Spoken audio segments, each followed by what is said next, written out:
अस्सलाम वालेकुम। सहाफ़त टाइम्स में आपका खैर मकदम है। जमात इस्लामी हिंद ने पूरे मुल्क में एक नहायत अहम समाजी मुहिम शुरू की है, हुकूक़ हमसाया यानी पड़ोसी के हुकूक़। इस मुहिम का बुनियादी मकसद यह है कि लोग अपने आसपास रहने वालों के साथ मोहब्बत, खैरख्वाही और इंसानियत पर मबनी ताल्लुक़ात कायम करें। इस्लाम ने पड़ोसी के हक़ को सिर्फ़ अखलाक़ी ज़िम्मेदारी नहीं बल्कि ईमान का हिस्सा करार दिया है। नबी करीम सल्लल्लाहु अलैहि वसल्लम ने फरमाया, वो मोमिन नहीं जिसका पड़ोसी उसके तकलीफ़ों से महफूज ना हो। ये तालीम इंसानियत के आला मियार को ज़ाहिर करती है। इस पैगाम को आम करने के लिए जमात इस्लामी हिंद मुल्क भर में आगाही प्रोग्राम, मोहल्ला मुलाकातें, बैनुल मज़ाहिब नशिस्तें और समाजी राब्ता मुहिमात चला रही है। घर घर जाकर पम्फलेट तकसीम किए जा रहे हैं ताकि हर शख्स पड़ोसी की अहमियत को समझे और इस पर अमल करे।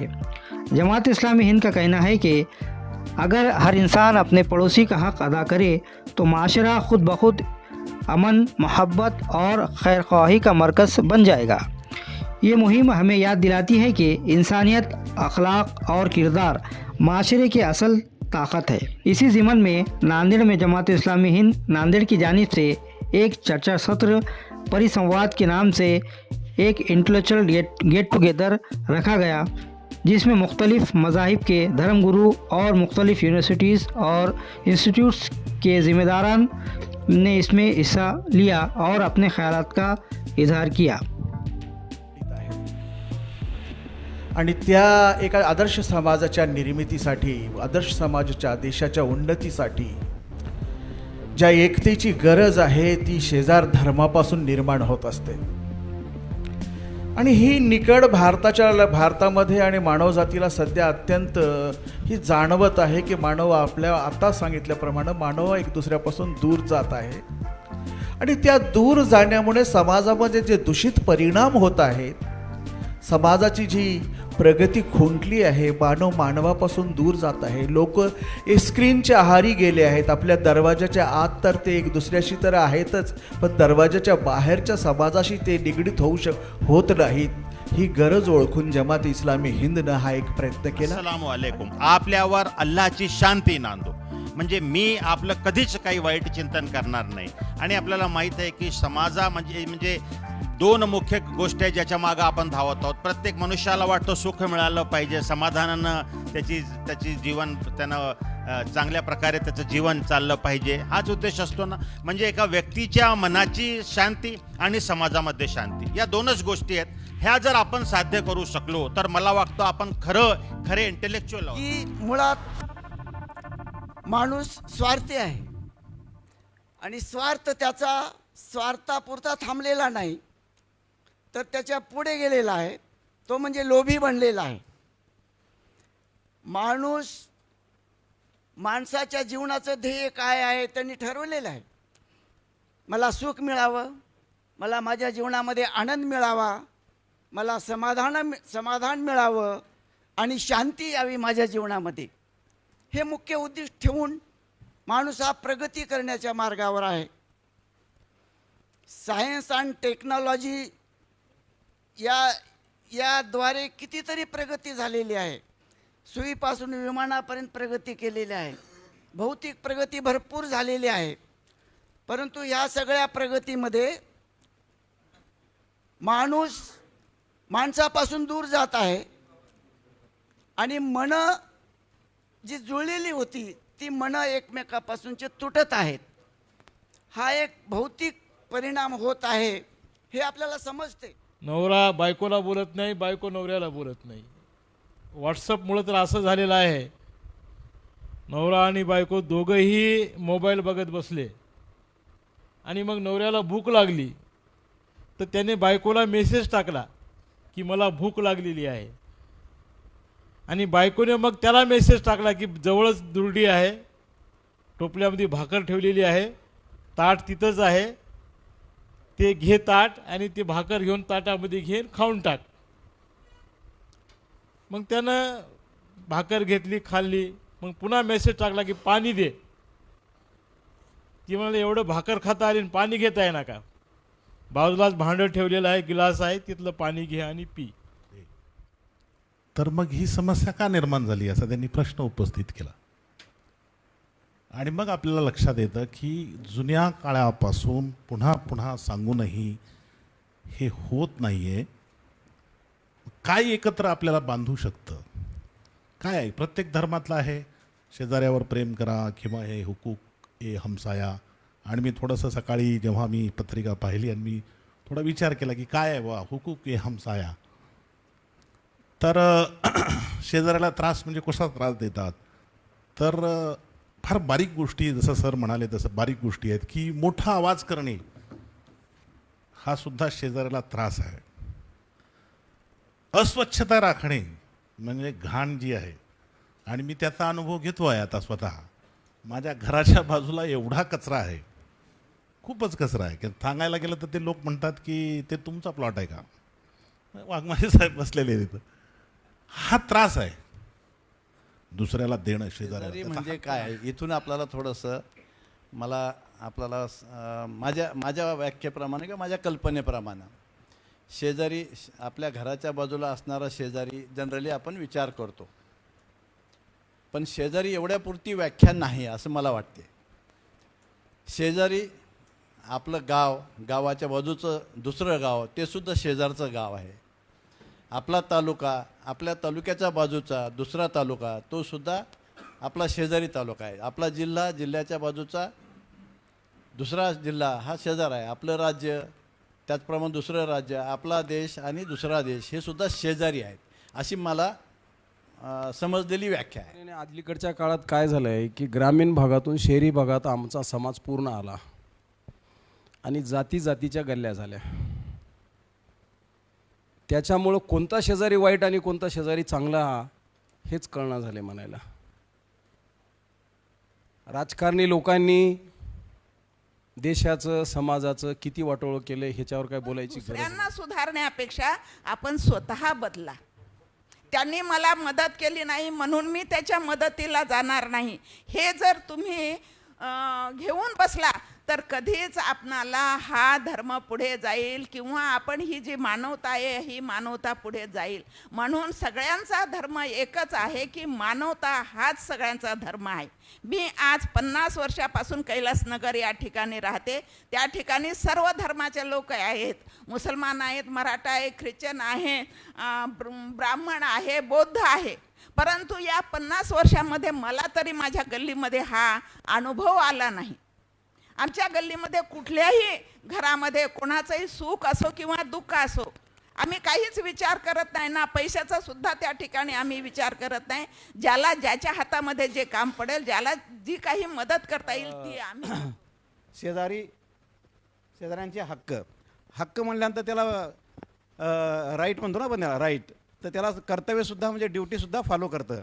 आणि ज्यावेळेस ड्युटी फॉलो करतं तसं म्हणजे हे जर स्लोगन जर हक्क आणि राईट जर आपण पाळू तर मला वाटतं की देशामध्ये सिव्हिल सेन्स म्हणतो ना आपण, रस्त्यानं जाताना किंवा कुठकंही आपण वागत असताना ते जर आलं ते येण्यासाठी म्हणजे वेळ लागणार नाही. ठेवण्यासाठी ज्या डॉक्टर बाबासाहेब आंबेडकरांनी संविधान दिलेलं आहे आणि ते संविधान आम्ही न वाचल्यामुळं, संविधानातली मूलभूत हक्क आणि कर्तव्य न समजून घेतल्यामुळं शेजाऱ्याचे हक्क आम्हाला ज्या इस्लामने सांगून, म्हणजे पैगंबरांनी सांगून ठेवले ते जे काही सूत्र आहे हुकूक ए हमसाया, ह्याची पुन्हा एकदा चर्चा करण्याची ती गरज पडते. हजरत सल्लल्लाहु अलैहि वसल्लम साहेबांची हदीस आहे की तुमच्या शेजारी जर उपाशी असेल आणि तुमच्या ताटामध्ये एक रोटी असेल तर अर्धी रोटी त्याला दिलं तर तुम्ही खरे मुसलमान आहात, अन्यथा तुम्हाला मुसलमान म्हणून घेण्याचा सुद्धा अधिकार नाही.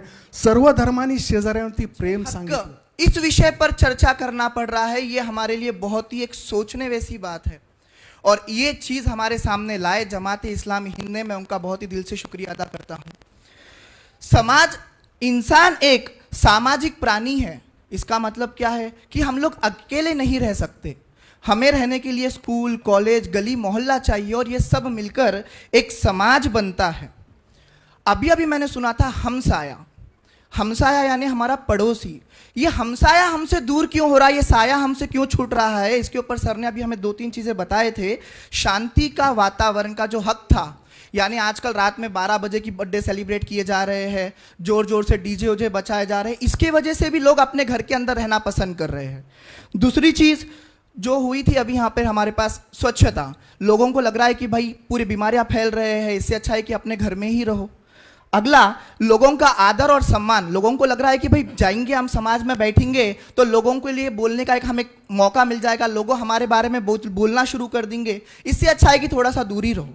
और उसी के साथ साथ सुरक्षा और मदद, लोग इसके चीज़ को भी डर के हुए समाज से थोड़ा सा अपने आप को दूर रखने की कोशिश कर रहे हैं।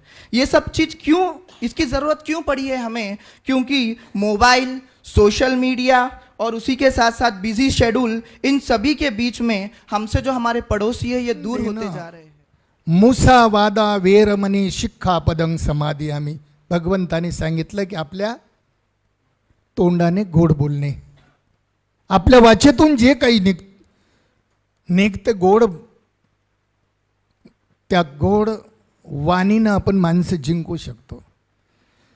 त्या ठिकाणी सर्वच माझ्या डब्बे येतात, मी जेवण बनवत नाही, तिथले जे काही समाजाचे लोक आहेत, धोबी आहे तिथं एक, तो त्यांनी देखील मला कुराण दिलेलं आहे, एक मराठीतून कुराण आहे, थोडं मी वाचलेलं आहे काही, परंतु कोणत्याही धर्माने असं सांगितलं नाही की आपण मानव धर्म हे सोडून काम करा। शेजार धर्म, आता मीडिया चालू आहे, मीडिया जे बरंच काही मीडियाने बिघडलेले, माझं मत आहे बरंच काही।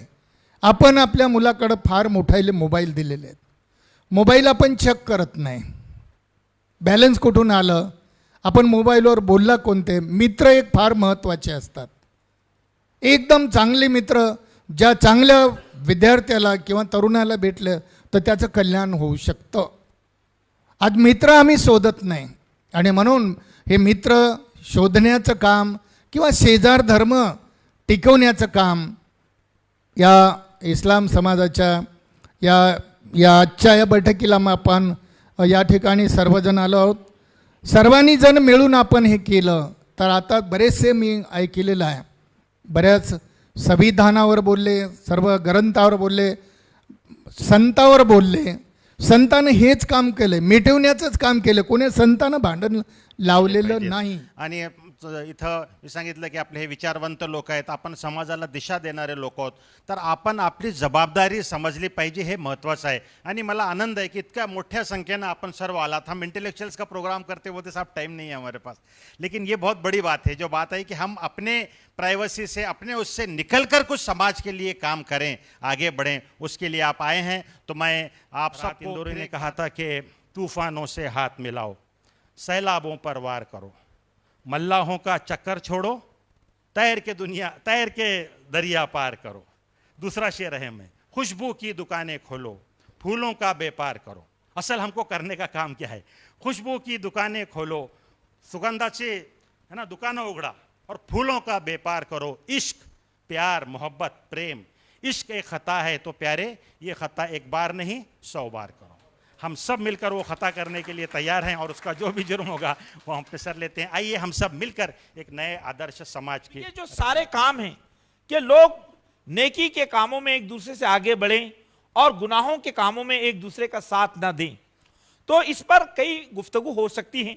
अभी हम अगर ये काम करें कि भाई ये जो हमारे महल्ले हैं, महल्लों में हम ऐसी कमेटियां बना दें जिसमें हम एक दूसरे के हालात जानने और समझने की कोशिश करें, लोगों से जाकर सिर्फ सलाम करें।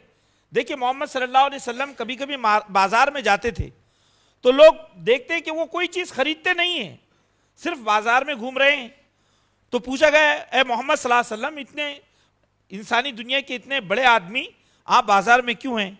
तो कहा लोगों को सलाम करने के लिए, लोगों को सलाम करने के लिए।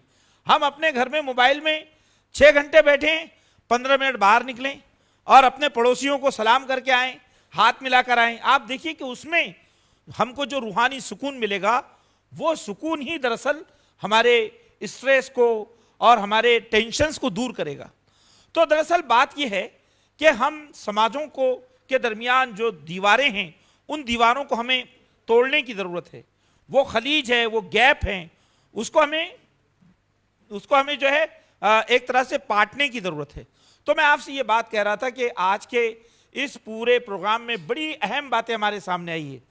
हम ये समझते हैं कि हमारे साथियों ने जो मेहनत की है, आज ईश्वर ने उसको कामयाबी अता की है। इतने बेहतरीन अंदाज में लोगों ने अपने ख्यालात का इजहार किया।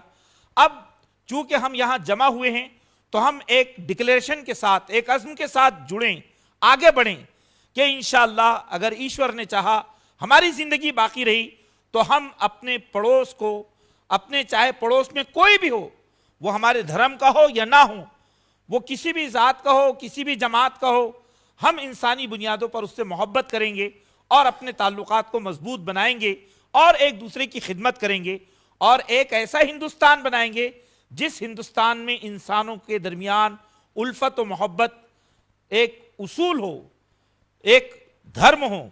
ये एक बहुत बड़ी चीज़ है जो आज के इस हमारे ये प्रोग्राम का गोया कि हासिल है, इसका निचोड़ है। यही चंद बातें मैं समझता हूँ कि आपने इतनी खामोशी, इतनी संजीदगी, इतने सीरियसनेस के साथ इस पूरे प्रोग्राम में आपने शिरकत की, तो मैं ईश्वर से ये दुआ करता हूँ कि वो हमारे दिलों को जोड़ दे, हमारे दिलों में एक दूसरे के लिए मोहब्बत और उल्फत पैदा फरमाएं, हमें एक दूसरे का इकराम, एक दूसरे का रिस्पेक्ट करने की तौफीक अता फरमाएं, हमारे मुल्क में इंटीग्रिटी पैदा फरमाएं, समाज को सही बुनियादों पर मजबूत और मुस्तहकम बना दें, ताकि सही मानों में हमारे देश का सिर्फ रुपया पैसा तरक्की ना करें, हमारे देश की इंसानियत तरक्की करें, इंसानियत को बढ़ावा मिले और हमारा मुल्क सही मानों में दुनिया के लिए तहजीब एतबार से, कल्चरल एतबार से वो एक नमूना बन सके। अल्लाह हम सब के लिए आसानियाँ पैदा फरमाएँ। आमीन। वाखिर दावाना अल्हम्दुलिल्लाहि रब्बिल आलमीन।